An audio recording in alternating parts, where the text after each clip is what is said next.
Goeiedag! Good day, fellow South Africans and citizens of the world.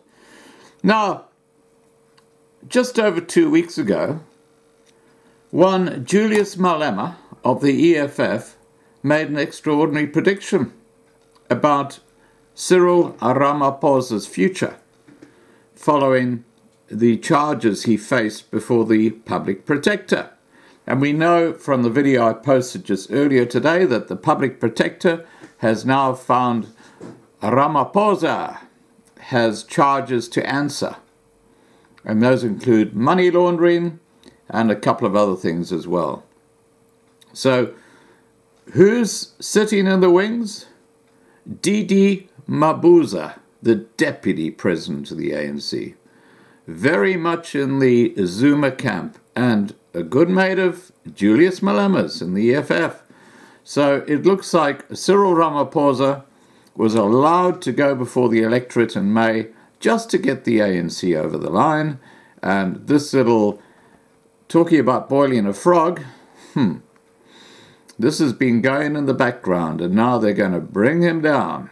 Anyway, let's listen to what Julius Malema said in early July about this actual issue. Here's the video. Things are looking extremely bad. They're not looking good. He has to pray a living God for him to pass this one that is confronted with the president. And I like the guy Shemara. The law is the law. There's nothing I can do. He has to comply with the law. If there is money laundering, there's nothing I can do. I told the man, I said, my brother, you've got a problem here. Sort your problem. Otherwise, you are going to be in trouble. And I had a discussion with the deputy president of the EFF. And I said, DP, I've got a problem, man. You know, every turn we take, we call DD corrupt and corrupt. But there is nothing tangible that I've ever touched against this guy. Not underground, not even intelligent stuff which you are told don't use it yet. I've never, in my entire life in politics, got anything tangible against DD. But there's something tangible against Cyril. There's 500,000. The reality is that if the man goes down, you may have to want to prepare yourself for a president called DD Mabuza. Because there's nothing against him. Nothing. I have nothing. I have nothing. I have everything on all of them. I have nothing. Some of them I tell them, oh no, just fix here because there's going to be a trouble. Please. I've never said that to DD or fix here. Fix that. You just hear when you go to Mpumalanga, hey, he takes all feeding schemes.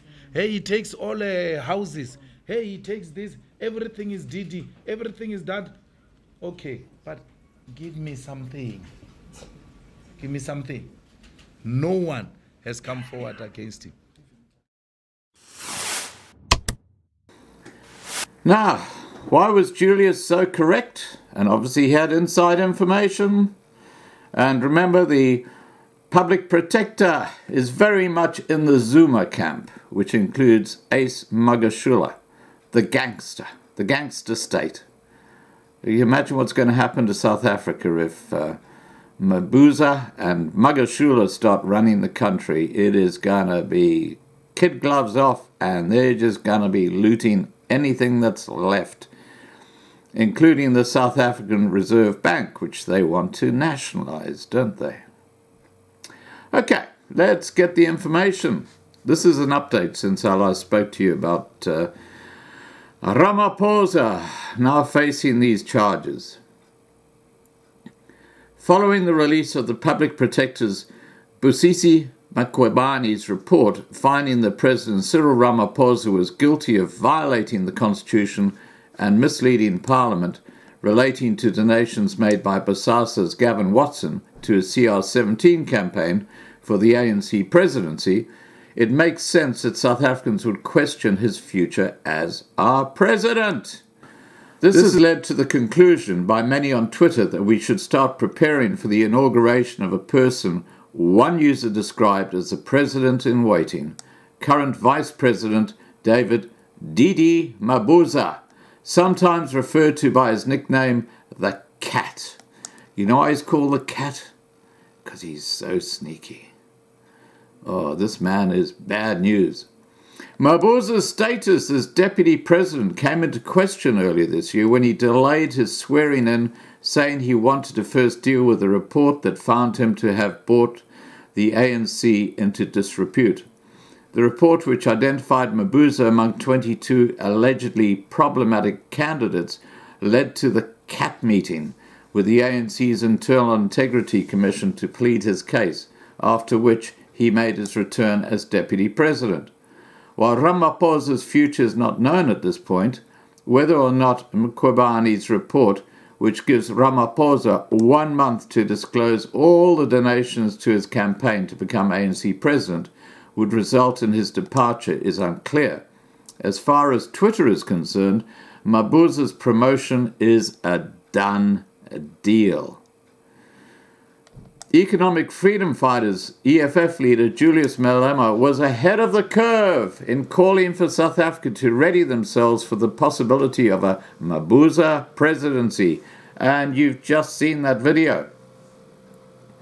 If Ramaphosa goes down, you may want to prepare for a president called DD Mabuza, because there is nothing on him, he said at a press conference early in July at the EFF headquarters in Braamfontein.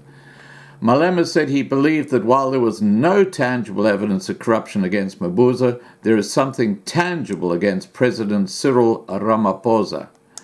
Malema said the donations to Ramaphosa's CR17 campaign for the ANC presidency that have since resulted in the report released by Mkhwebani made any allegations against Mabuza look like toilet gossip. It is looking extremely bad for Ramaphosa, and the likelihood is that he would finish his term. I like him, but he has to comply with the law. He has to sort out the problems. Otherwise, he is going to be in trouble, Malema said. Now, you got to understand that Malema is as crooked as they come. Look at the VBS Mutual Bank, which went bankrupt after the EFF looted it.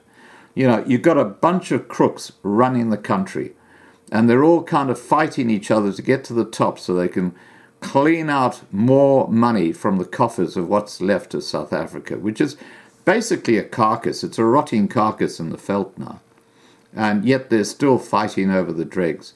And I can guarantee you, I put money on this, if Ramaphosa feels the heat, he and his family are going to shoot across to Dubai, never to be seen again, because they've been looting a lot of money and moving it across to Dubai. They've got an apartment there, and that's going to be the trail that senior politicians in South Africa take when the heat comes on them. They'll never be brought to justice. You know, they've got their future sealed, and they don't give a flying F about the African population they claim to represent. It's a complete charade. All right, guys, please remember to subscribe to be kept informed, ring the bell for updates, and have a great day. Bye for now.